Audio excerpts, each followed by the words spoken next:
Sidang gugatan sengketa hasil Pilpres 2024 sudah digelar sejak Rabu 27 Maret 2024 lalu.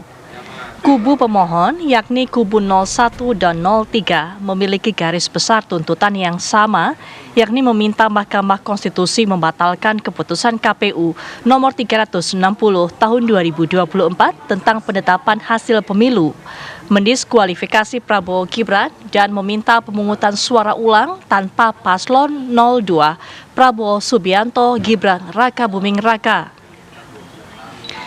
Dalam proses sidang sengketa hasil pemilihan suara ini, para pemohon, pihak termohon yakni KPU, pihak terkait, kubu 02, dan Bawaslu telah menghadirkan saksi dan ahli di persidangan untuk mendukung argumentasi masing-masing pihak yang bersengketa dalam sidang.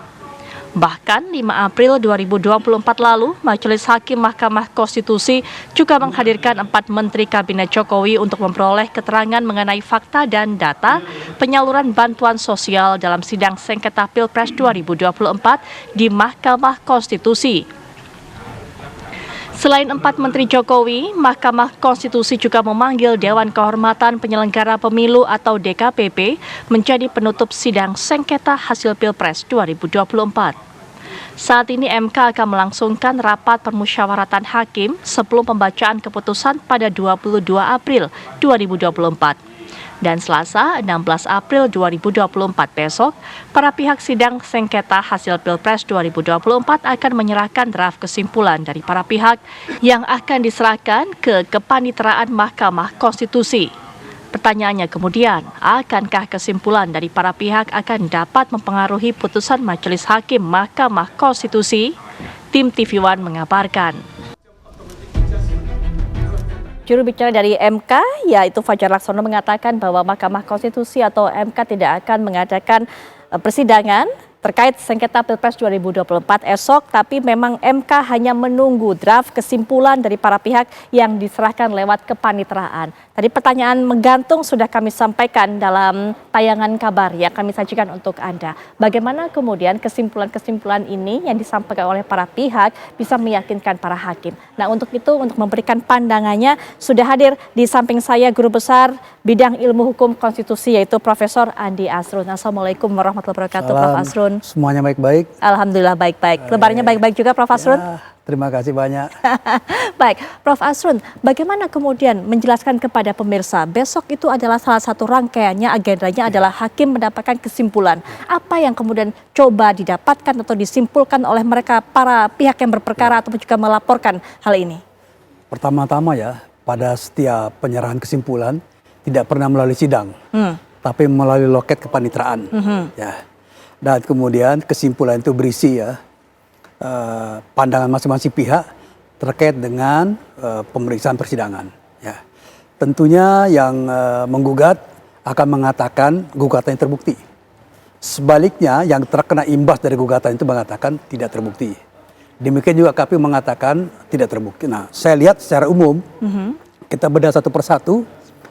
Ya, pertama tentang Sirekap. Ini kan yang dianggap sebagai biang permasalahan. Betul. Ya, ternyata Sirekap itu sudah dibuktikan dalam persidangan itu bukan suatu persoalan final, ya, karena persoalan finalnya adalah pada perhitungan manual. Betul. Dan sudah dilaksanakan KPU, tidak ada protes, ada protes minor bisa diselesaikan dan secara berjenjang oke.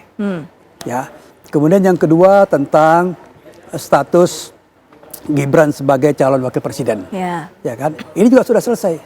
Kenapa sudah selesai? Karena pengajuan Gibran itu sebagai calon wakil presiden untuk pasangan calon presiden Pak Prabowo Subianto itu melalui putusan MK nomor 90, dan kemudian putusan MK ini diperkuat oleh putusan 41 ya oleh 8 orang hakim minus Pak Anwar Usman.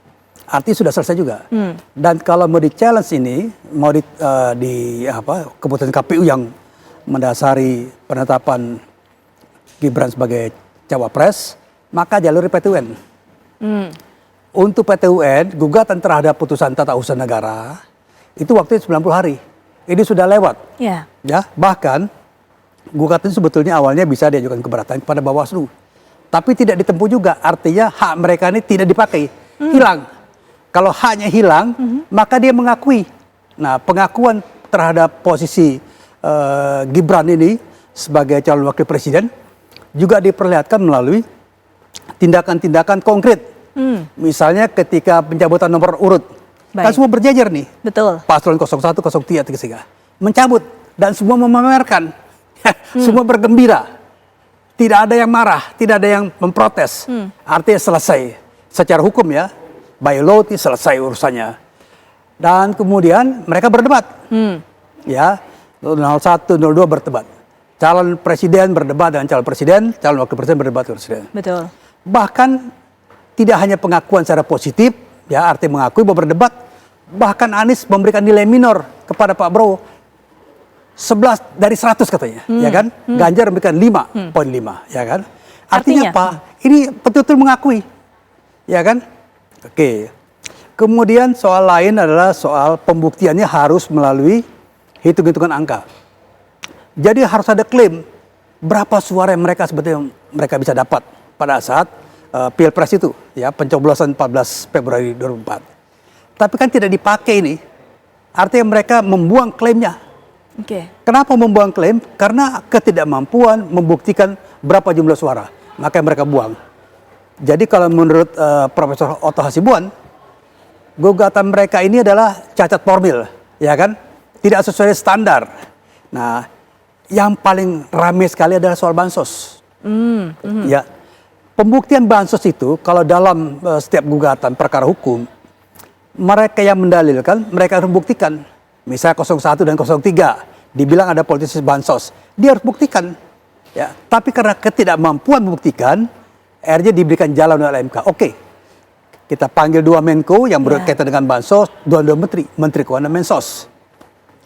Tapi lagi-lagi justru ini ya menyatakan tidak ada masalah dengan bansos, tidak ada politisasi bansos. Ya, kenapa? Karena bansos itu adalah program yang disetujui pemerintah bersama dengan DPR. Dan bansos ini kecil sekali bagiannya, ya kan? Karena itu ada ketidakmengertian dari pihak 01 dan 03 terhadap bansos ini, ya. Bansos itu bagian kecil dari apa yang disebut program perlindungan sosial.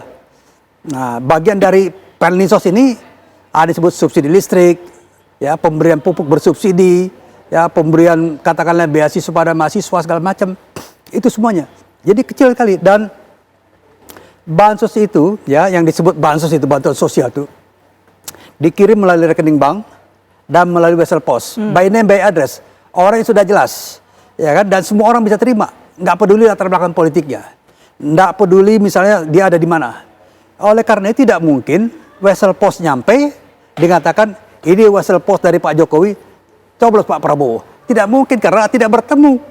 Demikian juga rekening bank, ya. Jadi saya lihat paslon 01 dan 03 ini gagal membuktikan. Ya, kalau mereka betul-betul mantap dalam pembuktian, mereka ikut alur. Ternyata gagal kalau menurut saya, gagal memanfaatkan momen untuk membuktikan. Ya, tetapi semua putusan akhir ada di Majelis Hakim tanggal 22. Betul. Nah, ini tapi kalau juga, kita Prof, menganalisa aja kan. Gitu. Kita tahan sampai di situ, Prof. Yep. Setelah jeda kita juga akan kupas lebih lanjut lagi bagaimana kesimpulan-kesimpulan yang diberikan oleh para pihak besok bisa menjadi bahan pertimbangan yang dirundingkan dalam rapat dari para hakim ini untuk menentukan nanti pada tanggal 22 keputusannya. Sesaat lagi.